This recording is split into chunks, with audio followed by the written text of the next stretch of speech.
Required listening with Amazon Music. Dad music again? The greatest guitarist of all time. Wait, who?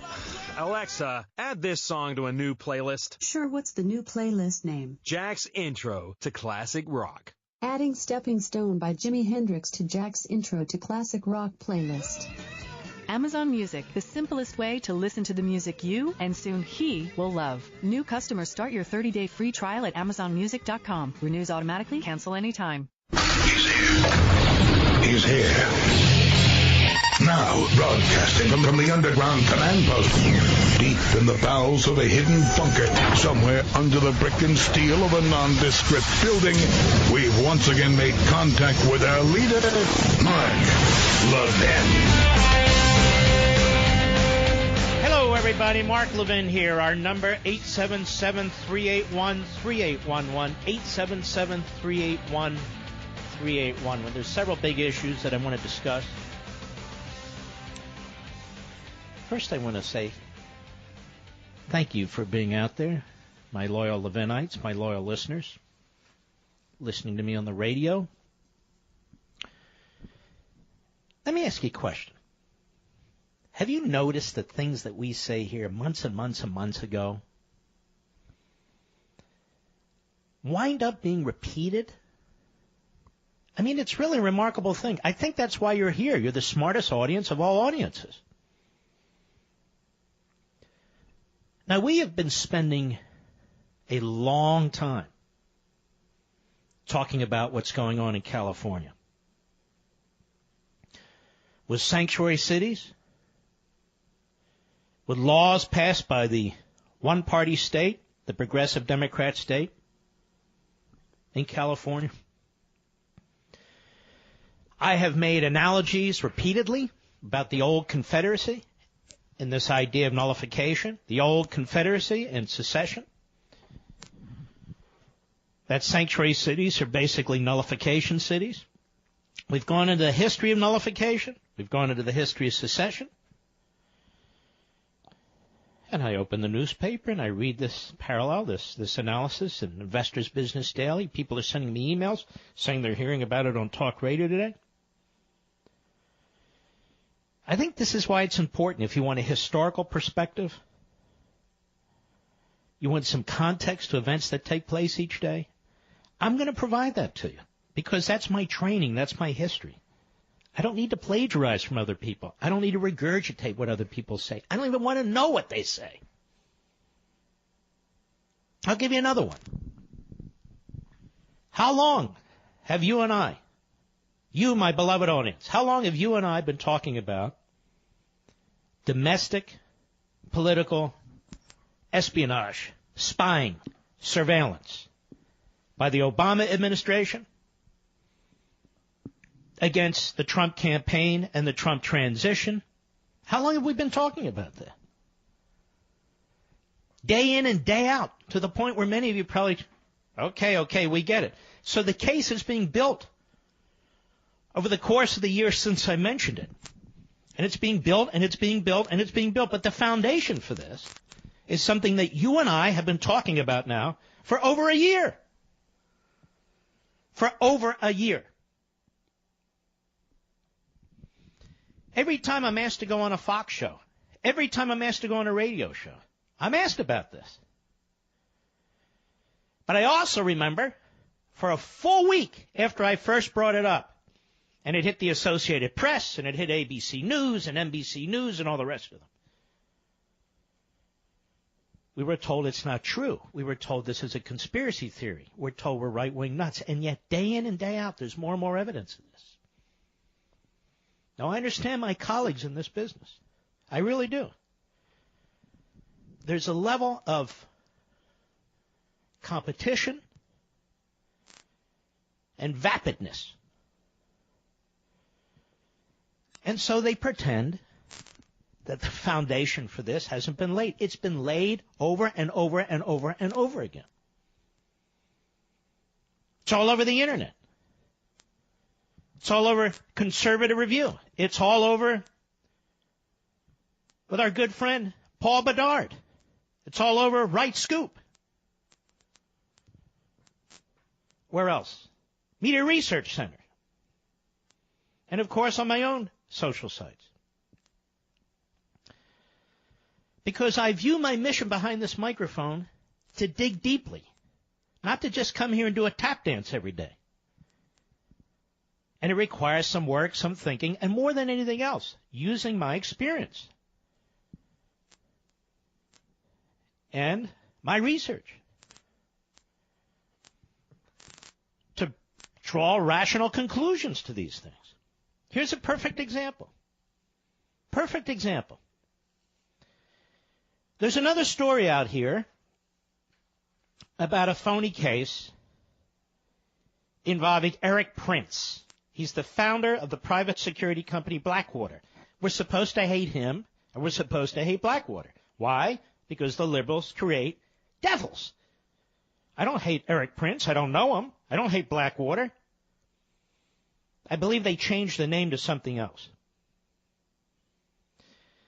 And so as the story goes, and by the way, this is a regurgitation of a story that was first aired on CNN through leaks from Bob Mueller's office to CNN, leaks again to the Washington Post today and yesterday, leaks from Capitol Hill and Adam Schiff and the boys and girls up there, worried, of course, about classified information, worried, of course, about whether you and I see the application for FISA.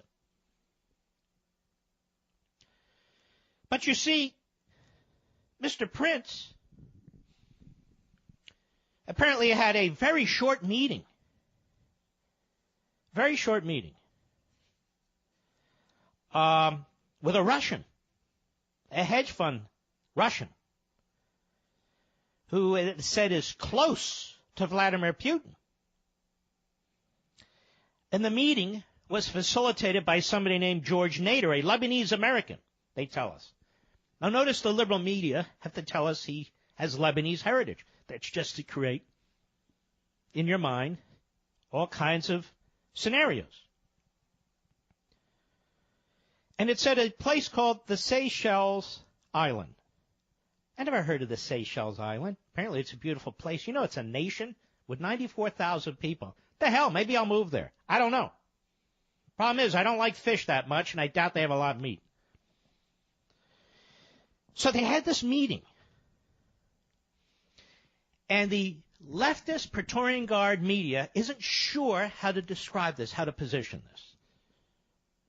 First, they position this as collusion with the Russians, that Mr. Prince, through Mr. Nader,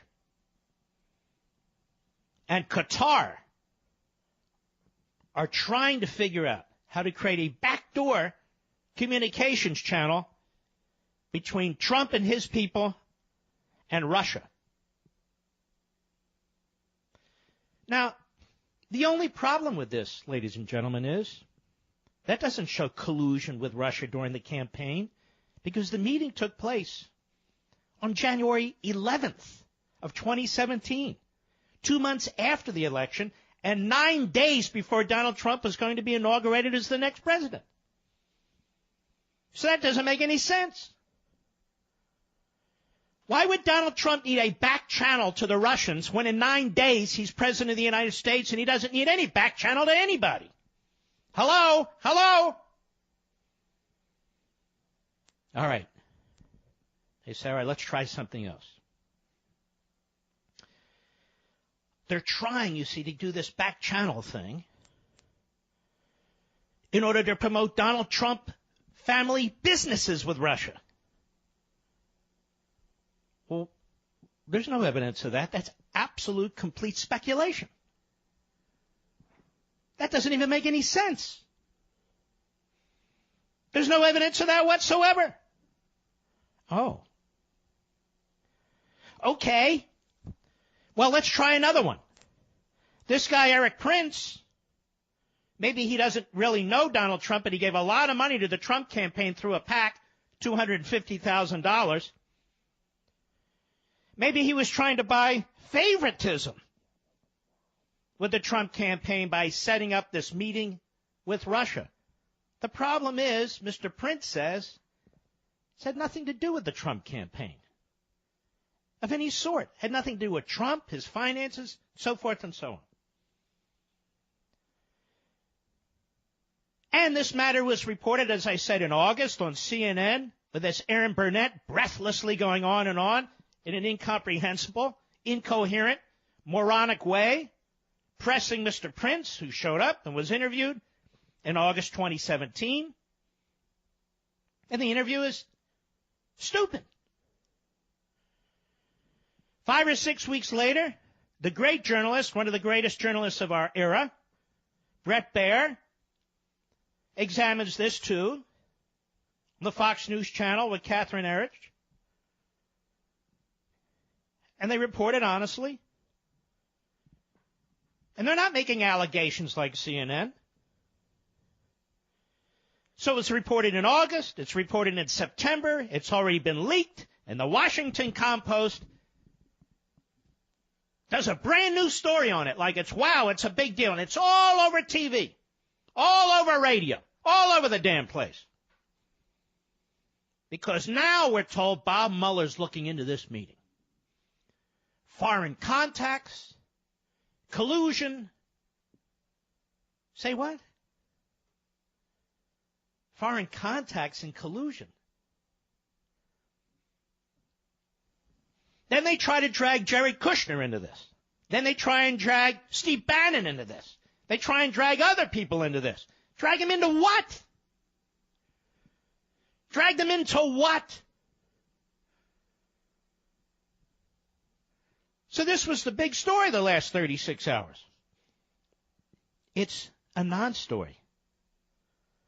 And the fact that Mueller and his Democrat prosecutors are looking into this, which has been leaked, the fact that this Lebanese American, Nader, was met at the airport a few months ago with subpoenas by Mueller's Democrat prosecutors, the fact that he's given testimony to the Mueller grand jury just shows you